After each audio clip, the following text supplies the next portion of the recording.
Sure. And once again, this is CBHM, and we're ready to do our functional nutrition, fueling for your best run ever. Oh, Lili, you have to unmute. Sorry. All right. Oh, there you go. Okay. Thank you, Nancy. Thank you for that intro. It's great to be here and lovely to see so many people. As Nancy said, I'm a functional nutritional therapy practitioner. And while I don't specialize in nutrition for exercise, I feel like there's so many applicable things that we can talk about this evening that will help you in just your overall health and also feeling your best for preparing for this half marathon. So I will go ahead and share my screen, and I will send these slides out afterwards. So if you want to take notes, you definitely can, but you'll also have the slides and the recipes and that kind of thing to look at afterwards.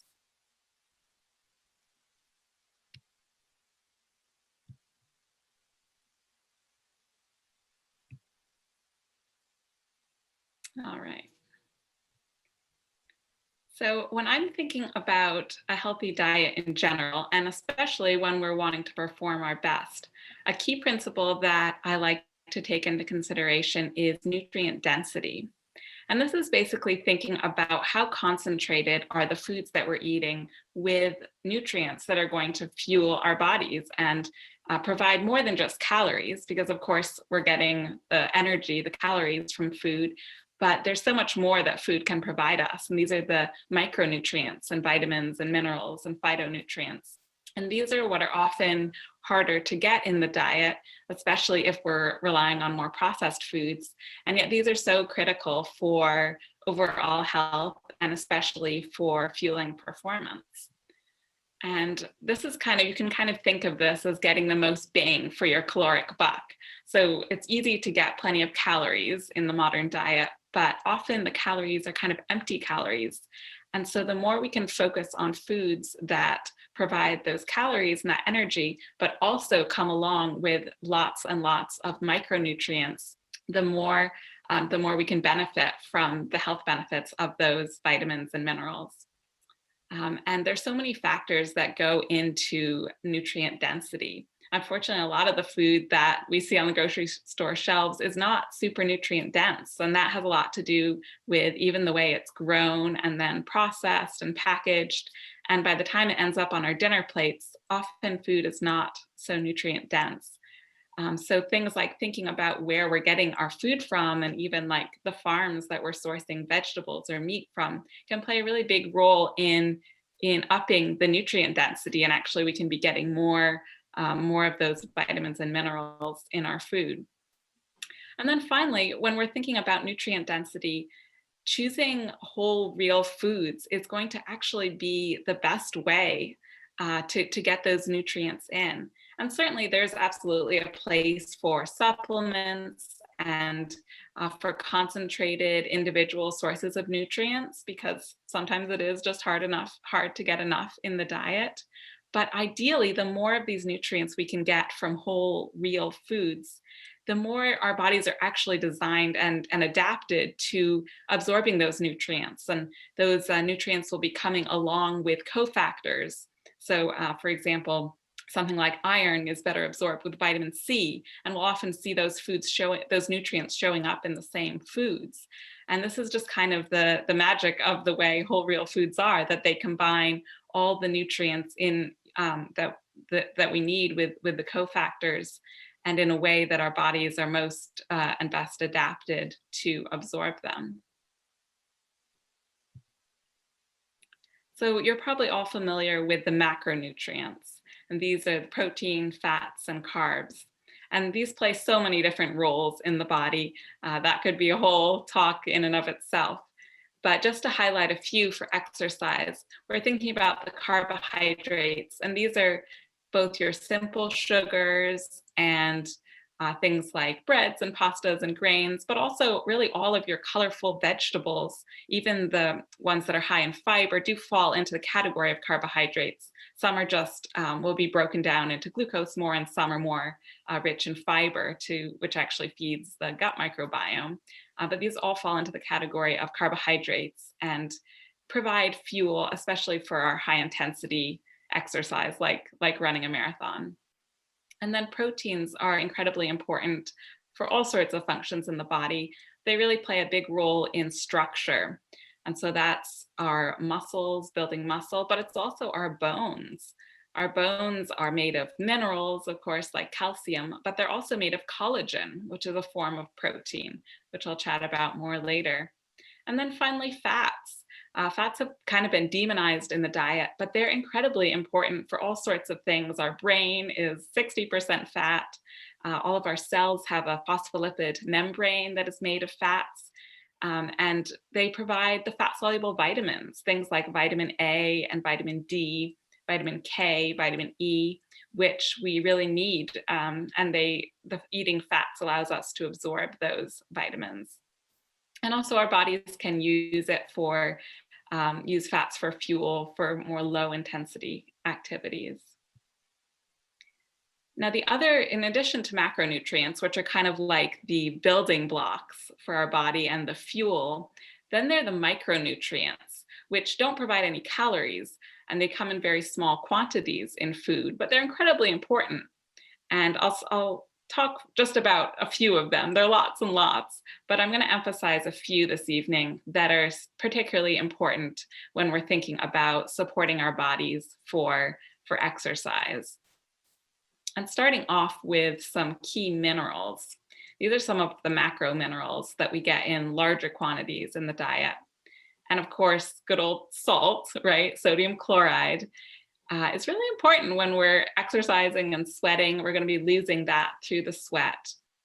And I'm going to highlight here, obviously we can get these micronutrients from lots of different foods, but I'm going to kind of talk about some of my favorite sources that I think are foods that have a lot of different sort of nutrients that we can be getting from them. So for salt and for sodium and chloride, I really like salts that are more unrefined, like Celtic sea salt or some of those mineral salts that you may have seen. They're often not bright white because they haven't been bleached. And so they have a lot of other naturally occurring minerals, trace minerals, in addition to sodium.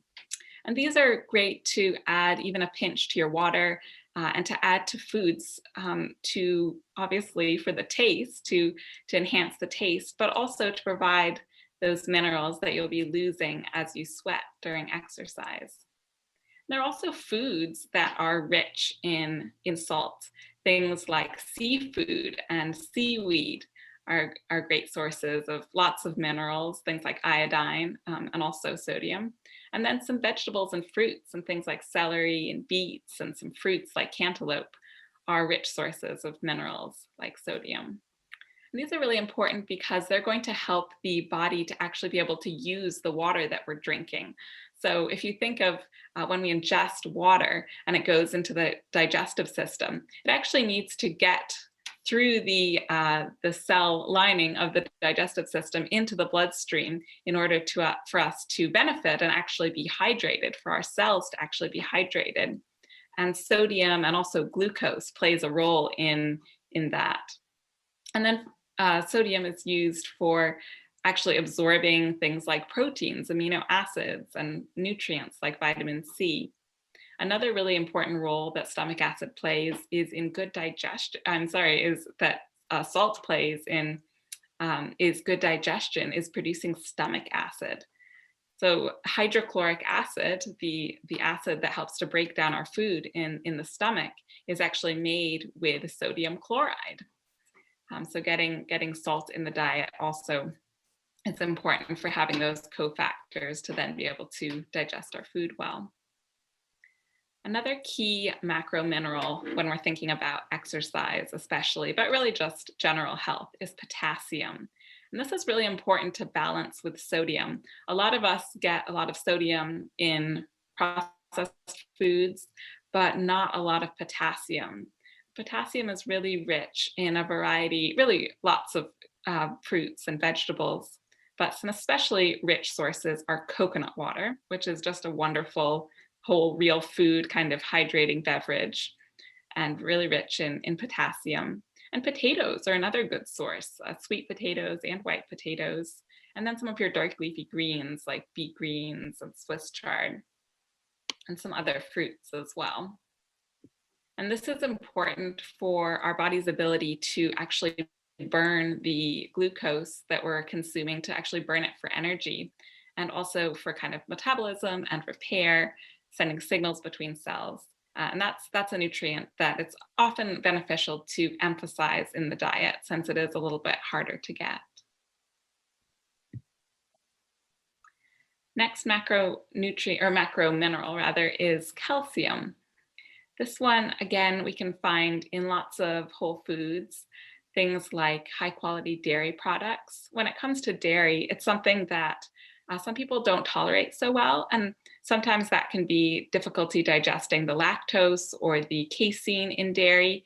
And sometimes people, though, will find that if they choose a high quality, like a grass fed organic dairy product, that they'll actually be able to digest that better. And so things like milk, and then also the hard cheeses are going to be most concentrated sources of calcium. If you have noticed those kind of little crystals in something like a Parmesan, that's actually calcium crystals. And another kind of surprising source of calcium is cruciferous vegetables. Things like especially Napa cabbage, but all your cabbages, broccoli, kale, bok choy. These are also a really good source of very absorbable calcium. And that is something to keep in mind with all the minerals, especially things like calcium. It's one thing to eat it in the diet, and then it's another question, are we actually absorbing it? And so we can actually benefit from it. So some foods like the seeds I listed, the sesame seeds and chia seeds, they do have, when you test them in a lab, they do have a lot of calcium, but they also have other things like phytic acid that can bind some of that calcium and make it less absorbable. So I still consider those good sources of calcium, but just to keep in mind that they may be a little harder to digest, and we may not actually be getting as much calcium as we think from foods like that. And then finally, calcium, of course, is in bones. So anytime we're eating like small bones and something like canned fish, canned sardines or salmon, we're going to be getting the calcium in that way. And again, that's a whole food form, very different than a supplement, a calcium supplement. This calcium is coming along with the phosphorus and all the other minerals that are part of bones. And calcium plays a lot of roles in the nervous system. It both sends the signals, the neurotransmitter signals from our brain telling our muscles what to do. And then it's also important for the actual contraction of the muscles so that we can be running or lifting weights or just walking down the stairs. And then also important for blood clotting. Magnesium is another mineral, and if there's one mineral that I think a lot of people can often benefit from actually supplementing, it's magnesium, just because it's very hard to get a lot in the diet because it's been really depleted in the soils. I mentioned kind of at the beginning how farming practices play a big role in how nutrient dense the foods that we're eating are. And there have been some really fascinating studies on comparing the concentration of minerals and vitamins from, say, like 50 years ago or 100 years ago with the concentrations today. And the decline is really dramatic. And especially things like magnesium have just been really depleted because of sort of the intensive farming practices that is the way that a lot of our food is grown. But there are some good food sources. You can see here things like buckwheat and a variety of different seeds and dark leafy greens. Didn't make the cut for a top magnesium food, but dark chocolate is actually a source of magnesium. So if you need an excuse for your dark chocolate habit, just say that you're doing it for the magnesium. And it's also a good source of copper too. So, but yeah, magnesium is needed for over 300 processes in the body. Basically, anytime we're creating energy, making ATP, which is like the energy currency of the body, we need a molecule of magnesium in order to do that. That also plays a role in making proteins. So when you're thinking about muscle building, it's important. And then a magnesium deficiency or low magnesium status can show up as muscle cramps. A lot of people who have maybe cramps in the evening while they're sleeping or have trouble sleeping can benefit from additional magnesium. Magnesium also helps to promote sleep and regular bowel movements, which is also really important. The kind of the other side of eating good food is eliminating the waste and detoxifying. So magnesium is really, really helpful for supporting good digestion and elimination. And then there's so many other minerals. This could be a much longer conversation, but a lot of the other ones are what we call trace minerals, in that they show up in food in much smaller quantities. They're still super important, but we're getting them in much smaller amounts. And these are things like zinc, copper, chromium. I've listed a variety of them there. Some wonderful food sources of zinc are actually oysters and other shellfish are really high in zinc. For copper, I mentioned the chocolate is a good source. Chromium we can find in things like brewer's yeast and other foods. Selenium and iodine is another one that is often in seafood. It can kind of vary a lot in different foods depending on the concentrations in the soils, but seafood and seaweed is often a really reliable source of iodine. Selenium, kind of the famous source of this, is Brazil nuts. So eating a few Brazil nuts every day is a good way to get in some selenium. And I'll share later on, you can also do like a trace mineral drops and add that to your water for a little additional minerals. Moving on, there are a whole almost alphabet of vitamins, but I wanted to highlight a couple, the B vitamins and vitamin C. And B vitamins are really important for energy metabolism. Again, that process that our bodies do of taking the food that we eat, breaking it apart and making it into energy, which is, of course, when we're running or doing really anything, we want to be doing that energy metabolism in an efficient, effective way. And things like magnesium and also the B vitamins are really important for that process. They're also going to protect against oxidative stress, which is when we pretty much any metabolic process in the body creates some damage, some free radicals, and that's just natural. And exercise is a stressor on the body. It's a good stressor, but it does produce some free radical damage. And so eating lots of foods like antioxidants and things like B vitamins, any nutrients that are going to protect against oxidative stress will help to counterbalance that effect of exercise so that we're getting all the benefits of exercise without it being an undue stressor on the body. And then finally, B vitamins are really important for blood sugar control. So that's how stable our blood sugar stays throughout the day. So that rather than eating breakfast, say, and having blood sugar really spike and then crash an hour later and leave us feeling all shaky and hangry, it's kind of classic low blood sugar symptoms. Having stable blood sugar throughout the day is a much more desirable picture, both for how we feel, how we perform, and for long-term health. And we can do a lot with balancing macronutrients, so getting good sources of protein and fat and fiber along with our carbohydrates. That really helps to balance blood sugar. And then also getting in the nutrients like, again, magnesium and the B vitamins. There's a whole family of B vitamins, so I didn't break them down individually, but some famous ones are B12, folate, thiamine, B6. And when we're looking at food sources, these are found in a wide variety of foods, but some of the top foods are actually organ meats, which a lot of us are probably not eating in the modern Western diet.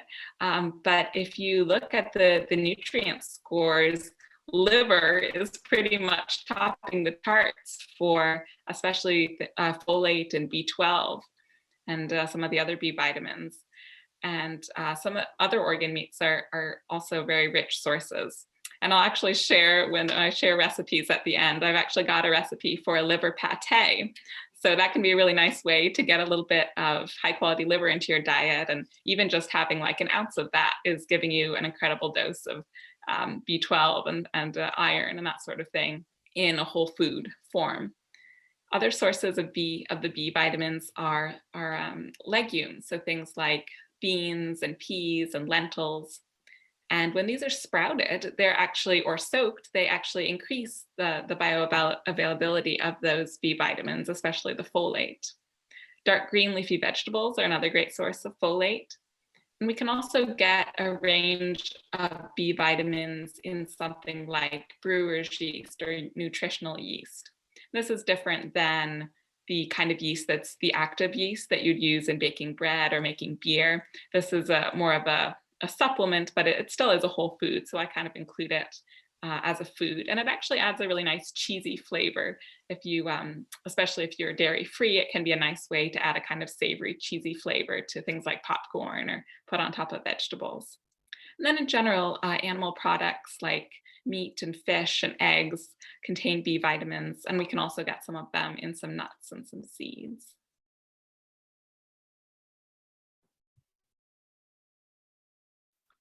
Another category of micronutrients are antioxidants. And I mentioned a bit ago about oxidative stress and how that is kind of a natural thing that our bodies do, but it's really important that we're getting in a whole range of antioxidants in the diet to counteract some of that oxidative stress. And there are several nutrients which are classified as antioxidants. These include selenium, vitamin E, and vitamin C, which I've highlighted here.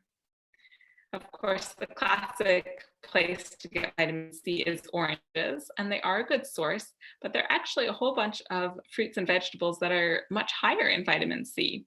I've listed some of those, some of the more unusual ones, acerola cherries and amla and camu camu, which can often be found in whole food vitamin C kind of supplements, but you can sometimes find them like in juices or that kind of thing. And then fruits like papaya and lemons, strawberries, pineapple are great sources. And also vegetables like bell peppers, yellow and orange bell peppers are really, really high in vitamin C. And you're also getting some in broccoli and Brussels sprouts, and pretty much all of your vegetables are going to provide at least some vitamin C. Vitamin C and the B vitamins as well actually are water soluble, which means unlike the fat soluble vitamins like vitamin A and D, which will stick around in the body for a long time, the water soluble nutrients, we really need to be getting them every single day because they are depleted more quickly. They get peed out and they don't stay in the fat cells like the fat soluble nutrients do. And then there's so many components in foods that science is still learning about. And we can add to this category the sort of plant phytonutrients.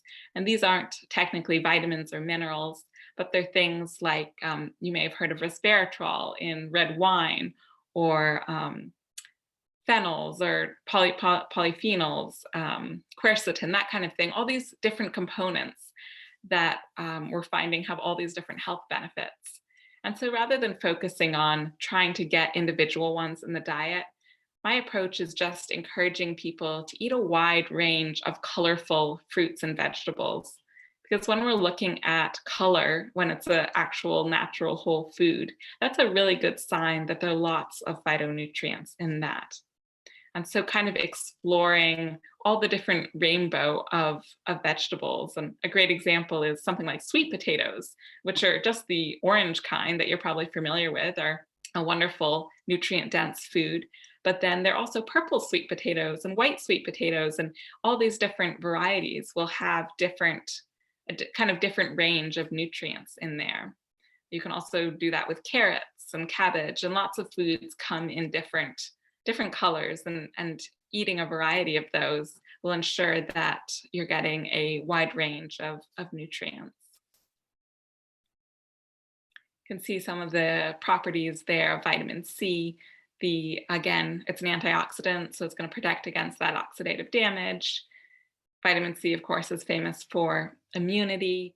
It's really important for making adrenaline, which is fascinating. That's a stress hormone. It's also plays a role when you're exercising, which is a kind of stressor.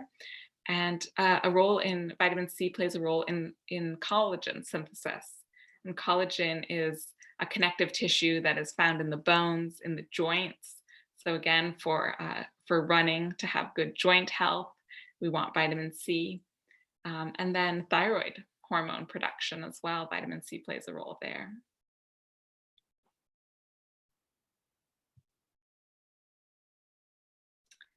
Just to touch a little more on the topic of inflammation. This is something that is kind of seen as an underlying cause of a lot of chronic health issues. In functional medicine or nutritional therapy, we're looking for not just treating symptoms, not addressing symptoms, but what are the underlying factors that are manifesting as symptoms? And a big one for a lot of people is chronic low-grade inflammation. Inflammation is good and necessary when it's short term. You know, when you fall down and scrape your knee, you want an inflammatory response. That's your body sending lots of nutrients and energy to that wound to heal it. But the problem is when inflammation becomes more of a chronic, long-term condition where it's often very low level and we may not have clear symptoms. It could be achy joints and fatigue and sort of other like just low energy. That can be signs of chronic inflammation. And a really great way that things that we can do with the diet are both increasing the antioxidants, which I've talked about, the colorful fruits and vegetables, and also decreasing some of the foods that tend to promote inflammation. The biggies here are the omega-6 high vegetable oils. And these are unfortunately really ubiquitous in the modern diet. They were not really part of the human diet prior to 100, 150 years ago. But around that time, food manufacturers discovered that they could make really cheap oils out of things like canola and cottonseed and soybean, and that these cheap oils could be added to processed foods and make them taste good and be very, very cheap. Unfortunately, as this huge experiment was kind of done in the food supply, we've seen that those oils are actually incredibly fragile. And so when they're processed, like they are to make vegetable oils or margarines, they become damaged. And then when we ingest those oils, they kind of create a cascade of inflammation and free radical production in the body. So I really encourage clients to stick to more sort of like traditional fats, the kind of fats that our grandparents or great grandparents would have been eating and that are coming in whole natural foods. And stay away from those more processed vegetable oils. And of course, that means a lot of processed and packaged foods that contain those kind of oils. And then really processed sugar and refined grains are also going to be sort of more inflammatory, and that they can spike blood sugar and are not coming along with all the vitamins and minerals that whole food carbohydrates would be. You can see some of the other sources of antioxidants, all your berries, blueberries, raspberries, colorful vegetables, cruciferous vegetables. And then not to forget herbs and spices. So adding things like turmeric and garlic and ginger and cinnamon to your food are great ways to, of course, improve the taste and also to enhance the nutrition of that meal. A lot of those herbs and spices have been studied to have really anti-inflammatory properties, and cinnamon has also been shown to help balance blood sugar.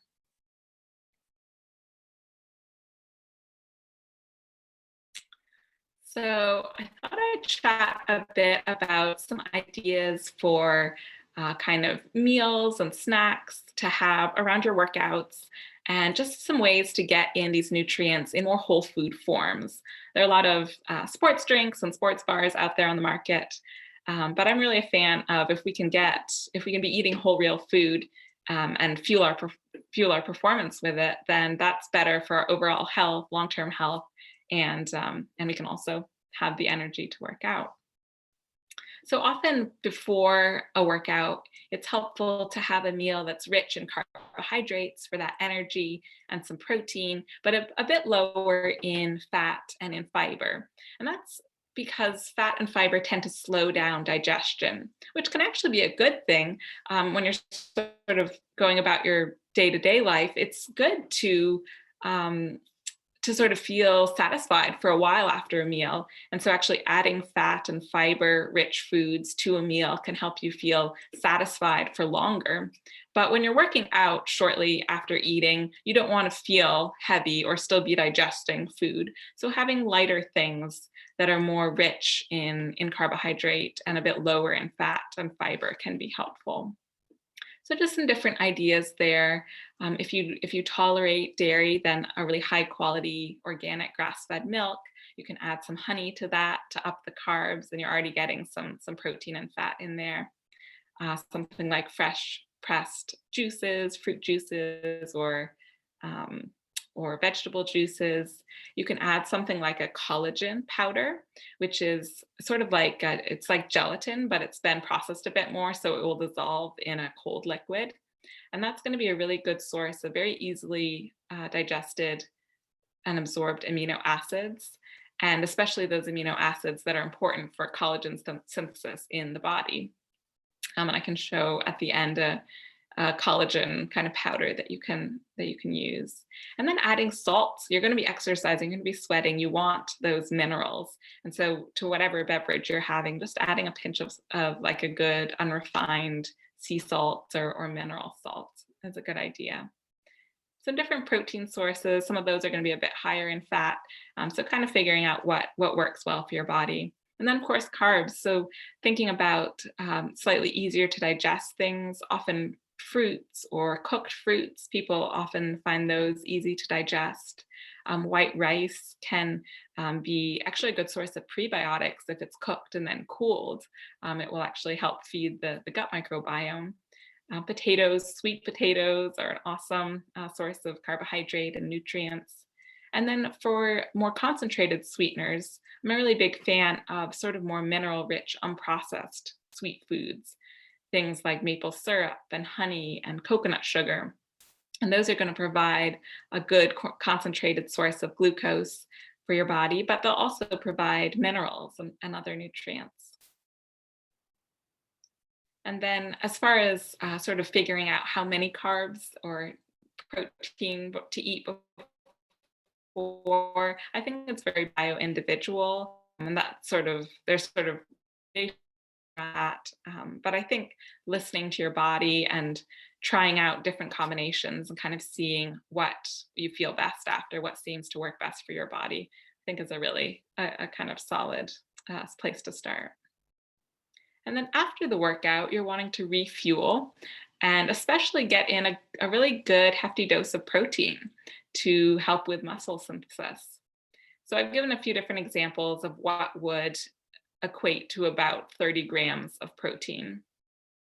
And with all foods, especially with proteins and animal foods, I'm always really thinking about quality and how can we choose the highest quality, and that's going to translate to the most nutrients.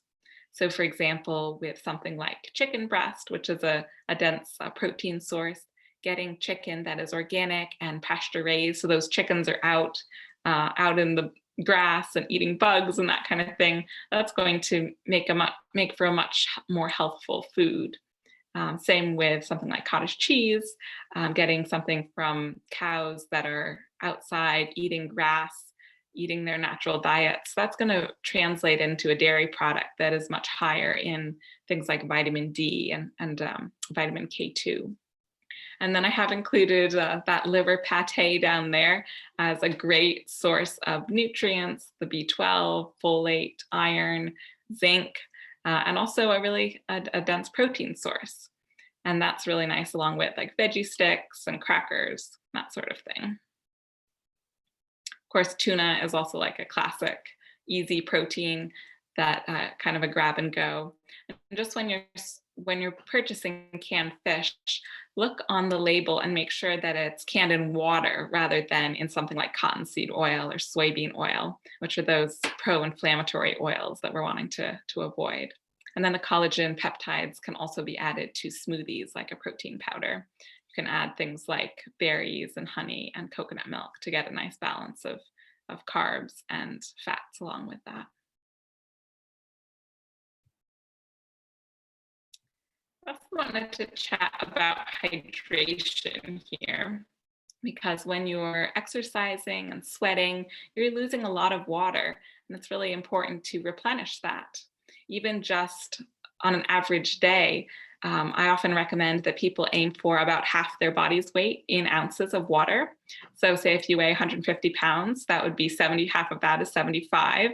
So, that would be shooting to drink about 75 ounces of water, which is a lot of water. And then if you're exercising, you may even need more than that. But it's more than just about getting in the water, because for our bodies to actually absorb and actually hydrate the cells, we need minerals to transport the water into the bloodstream and then into the cells.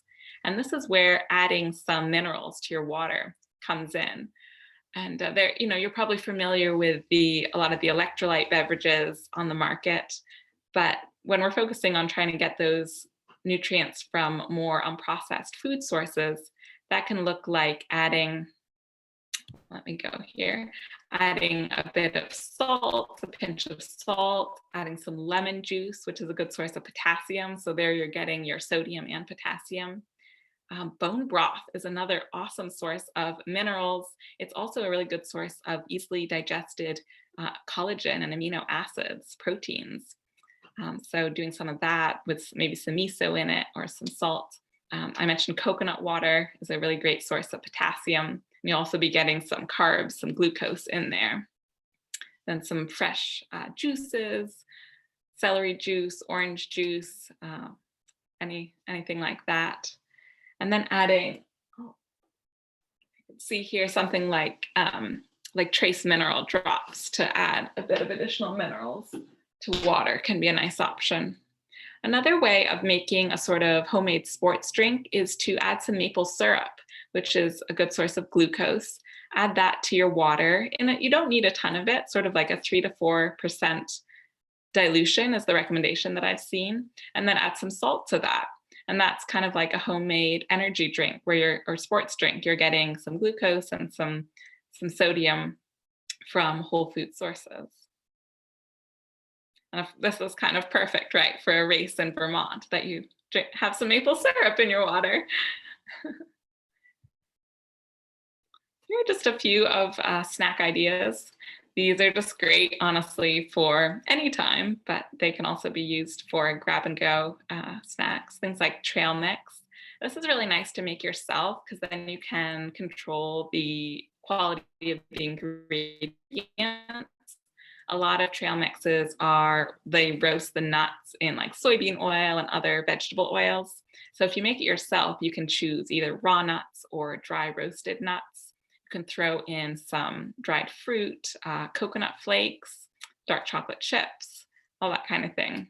You can also take those same ingredients and make them into little energy balls, like what I've shown in the picture there. The ones in the picture, I actually added some molasses to as well, which is kind of another like nice sweet, and it's really rich in iron, a nice addition, and some sunflower seeds. I think I also maybe had some tahini and some coconut butter in there. So again, you can use these concentrated foods like nuts and dried fruit and just blending them in a food processor until they form a kind of texture that will stick together well, and rolling them into bars or balls. If you've ever had Lara bars, it's kind of the same idea, just nuts and dried fruit. And of course, just a whole fresh fruit on its own is a great portable snack. And then smoothies are another popular snack or post-workout meal. And if you do well with dairy, have a good source of high quality dairy, you could do organic grass-fed milk. You could also do coconut milk, which is a great source of medium chain triglycerides, a healthy kind of fat that is used for energy really easily. And then some sort of protein, like a collagen protein powder. Things like cocoa powder for chocolate flavor, honey, dates, berries, any sort of fruit. So here's a recipe. These are some bars that I created a recipe for that has a nice mixture of some protein from the collagen powder, and then it's also chocolatey from the cocoa powder. You've got some healthy fats from the coconut butter and the walnuts in there, and they have a nice texture because when you put them in the fridge, they get quite firm from the coconut butter. But even at room temperature, they'll kind of keep their shape. So that's thing. They'll probably like a really warm on a really warm day. It is a pretty portable snack option, and you can make a bunch of them and keep them in the freezer and have that as something to grab and go for a snack. These are a few ideas which I will admit I haven't actually tried, but I have seen them recommended as kind of an alternative, a whole food alternative to sports gels.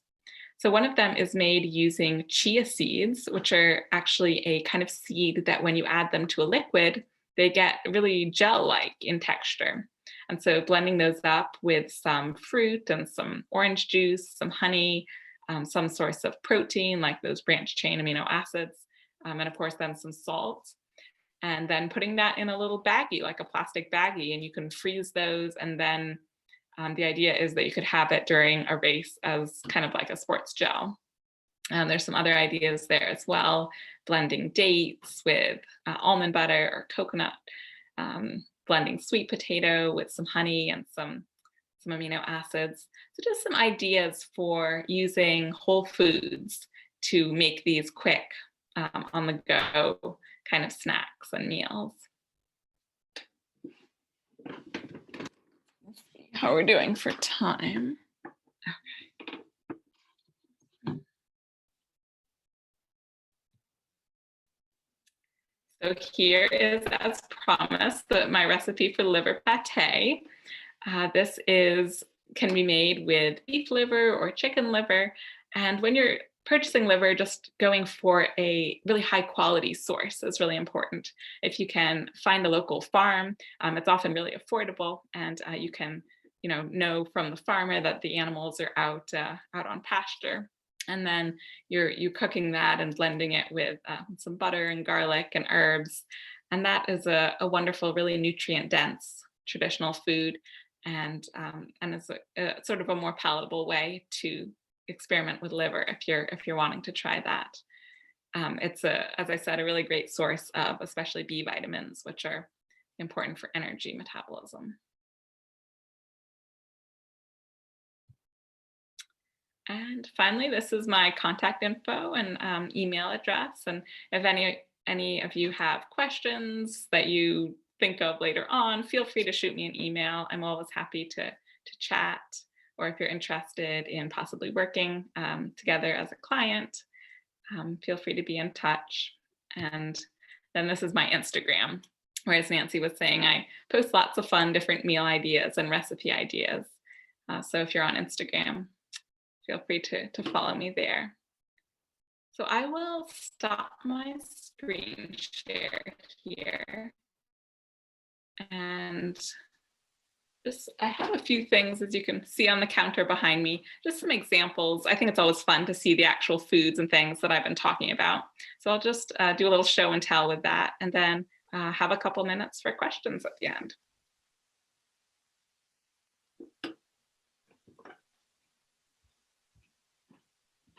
Hopefully the lighting here is okay. It looks like it's working. I know I've got a really bright light with the window back there. That's a west-facing window, but hopefully you can see okay. So here we've got that coconut water that I was talking about, which is such a great sort of real whole food sports beverage. That's a great source of potassium, and you're getting some carbs in there as well. I've also got some fruits here.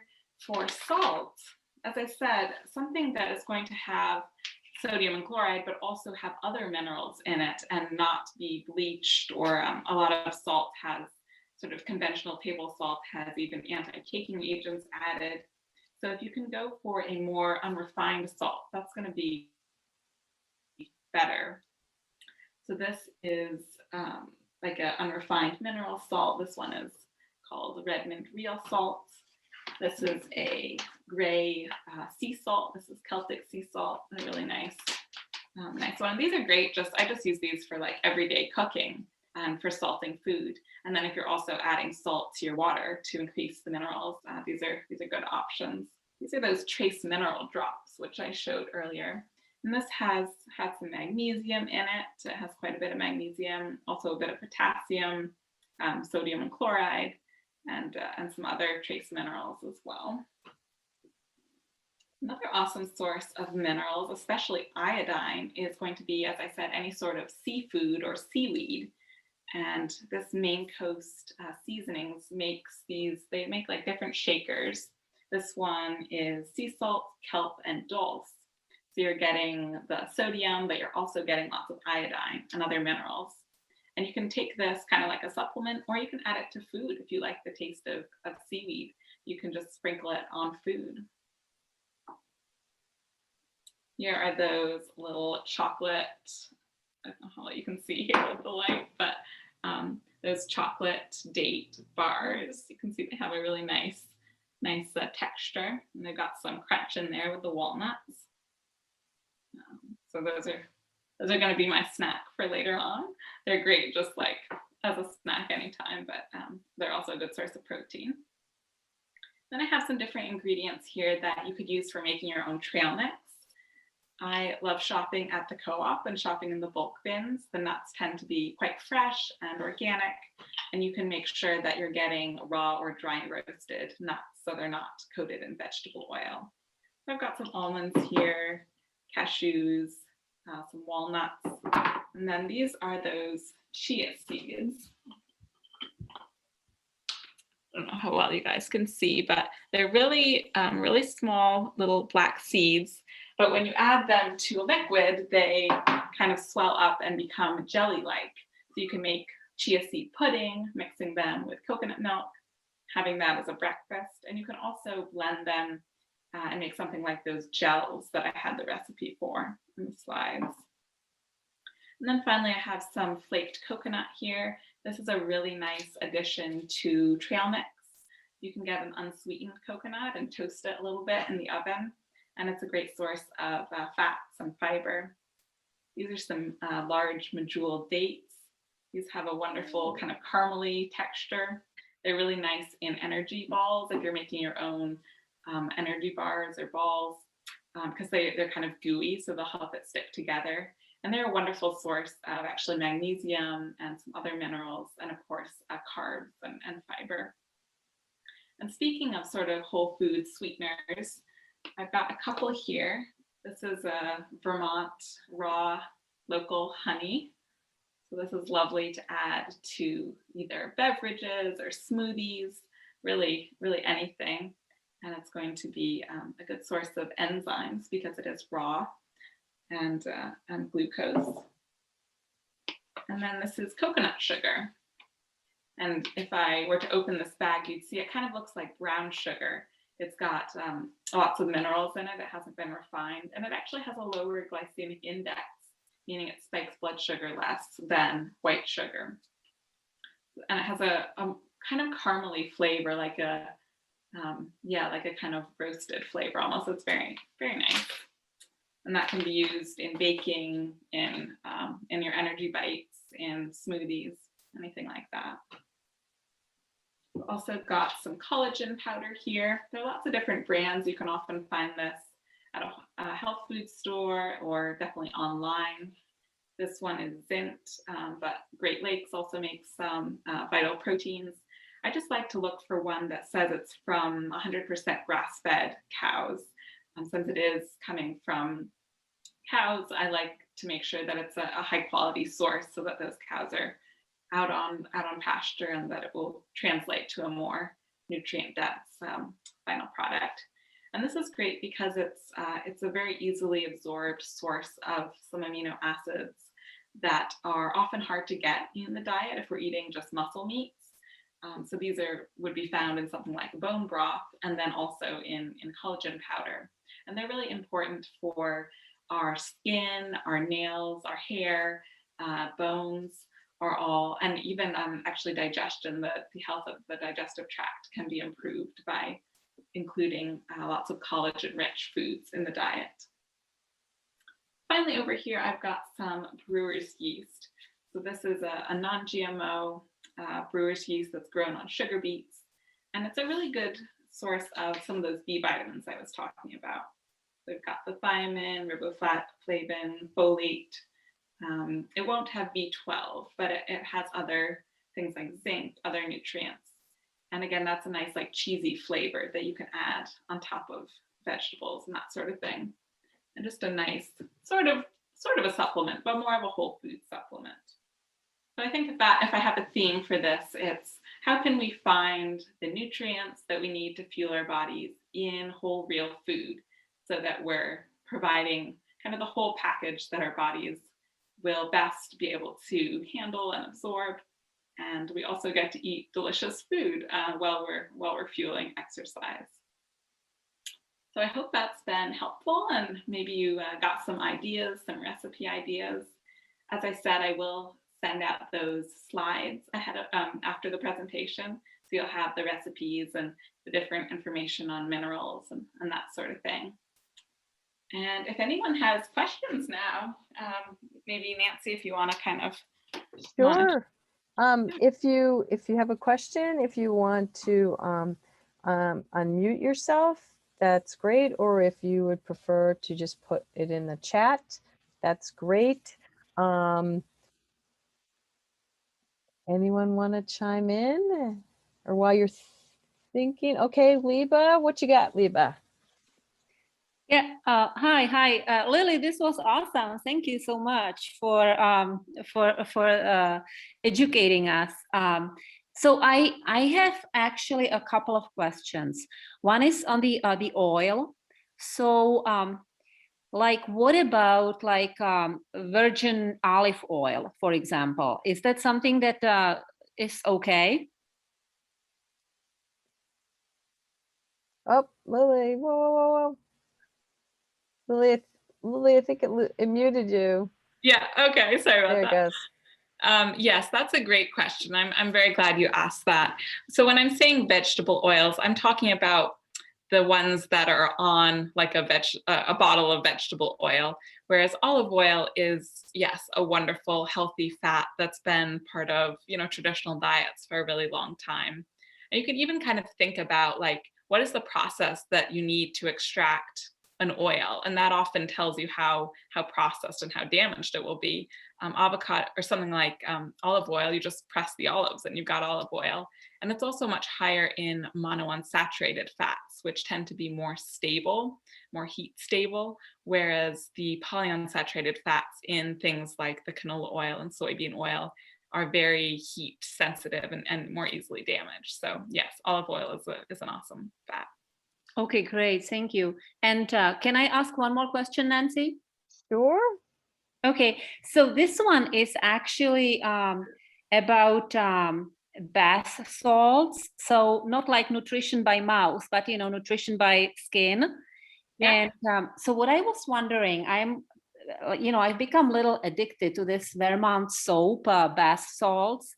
And I don't work for Vermont soap, disclosure, but I just wonder if it says it has sodium chloride, magnesium sulfate, and other stuff, but it looks like it's good and it makes me feel good, right, to soak in. From your point of view, is that a good thing to do, like before or after a race? Yeah, I'm not familiar with that specific bath salt, but definitely something like Epsom salts is a great way to get in magnesium. Our bodies actually absorb a lot of stuff through the skin. You think about like different hormone patches and stuff, like we absorb a lot through the skin, which is kind of a clue that maybe like we should be looking at what are in our body care products. But yeah, doing something like a bath with, it sounds like those bath salts have magnesium in them, or like an Epsom salt bath is a wonderful way to transdermally absorb things like magnesium. Okay. Thank you. Thanks, Liba. We have a question from Kara, and she wants to know, what about using grapeseed oil? Yeah, that's, again, it is a bit more of a processed one. So my understanding is that it's not not an ideal oil, but not quite as sort of detrimental as some of the other vegetable oils. But I would still go for something like avocado oil or olive oil preferentially. Great. Martha has a question and she says, what is your sense of vitamins that claim whole food, something like new chapter supplements? Yeah, so the supplement industry as a whole isn't really regulated, so it's often hard to know like the quality, but there definitely are good supplements out there and high quality whole food supplements. And I would definitely lean towards something that is getting the nutrients from whole foods rather than synthetic vitamins. That just actually reminds me. I just got this the other day and I've really been liking it. It's a whole food vitamin C supplement. So it's when you look at the ingredients, it's just camu berry, acerola cherry, amla berry, buckwheat berry, blueberry, raspberry, cranberry. So yeah, something like this where you're getting, yes, it's a concentrated form of vitamin C, but it's all from whole real food. I think that's great. And yeah, I think New Chapter tends to be a high quality supplement brand. Some other ones are like Thorn, and often these are more like through a practitioner. Thorn, Pure Encapsulations tend to be sort of those more high quality supplement brands that you might get working with a functional medicine doctor. Yeah. Paul just posted a comment and said, this is wonderful information. PRs for everybody's half marathon now will be well fueled. Just need Silverman to prepare all this goodness for us. Mike, you've been assigned making the chocolate for all the aid stations, please. Any other questions or comments while we have Lili on the line? No, I just wanted to say the emphasis on magnesium is really important.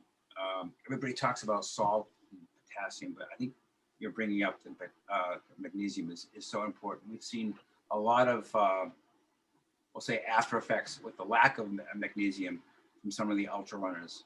I know myself, the Vermont 100, which Nancy and I sometimes get involved with, we actually found out a woman was actually in a coma for 5 days after the race because of the lack of magnesium. So I don't know how that works chemically, but there was an issue. And then after that, there seems to be a lot of talk about magnesium in exercising. Yeah, wow, that's incredible. I mean, because I even like so many clients I work with and people who aren't, high endurance athletes are low in magnesium. And then I guess you just see that amplified when you're doing that kind of intense exercise. And I know my son, who actually suffers, as a lot of us do, from headaches, from migraines, and was recommended using magnesium, having in a supplement. Yeah. Just a word on supplements. There are lots of different forms of magnesium out there. Yeah, no. So something like I'm like a magnesium glycinate or like citrate tends to be well absorbed, malate. It's just often like the cheaper ones like magnesium oxide tend to not be so well absorbed. So just, additional info there. And I was surprised through the whole presentation how my dad actually must have eaten quite well because he ate a lot of the food you were showing us. And I noticed myself personally, I actually eat a lot of the food you show us. That's great. Yeah, so often our grandparents or like parents, they were eating the organ meats and shellfish and vegetables and with liver actually. And yeah, then it became an issue. People thought not so highly of it for different reasons. But I think what you said is true. My mother used to always say this too. If you're gonna buy meat, buy the best. Yeah. And so now going one step further, the grass fed and knowing what they've been eating I think is important too. Absolutely. Great job. Great job for both of you putting this together. Well, one last round. Anyone have any questions? Speak now or forever hold your peace. And if you have a second, fill out the poll. And on behalf of Mike, myself, and Lili, thank you all for coming.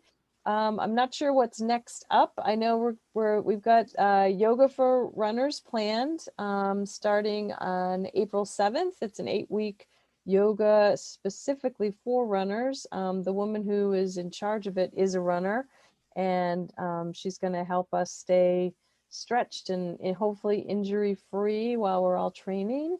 And my girls and I, we're going to get our sneakers fitted. So we're going to do how to get your foot measured properly, your gait checked out properly, and get the right sneaker to do a half marathon when it's, especially for me, my first. Oh! So look for that. And I'll be posting our partners at BeFit Physical Therapy up in Hanover and in White River. They're going to be giving us a lot of training tips and exercises. And I think this coming Monday, I'll be sending it out on email blast and on Facebook and the usual suspect social medias. And I think we're going to focus on hydration and the importance of hydration, kind of playing off what Lili just told us about. And this is being recorded, and as soon as it processes, I will send you guys a link so you can download it. And I think I'll also probably put it on our YouTube channel so that you can look at it at your leisure. And I think Lili's going to be sending me some info too, and I'll tack that on too. So thank you so much, Lili, for joining us. We really, really appreciate it. And like I said, check out her Instagram, but do it on a full stomach, because it's like, it's dangerous, ladies and gentlemen. Thank great. you so much, Nancy. Oh, thank you. And you guys, thank you all for attending, and we'll see you soon. Keep training. I think we're like, what did we say? We're moving into week 11, everybody, week 11. So like, focus. We're on our way. Talk to you all soon.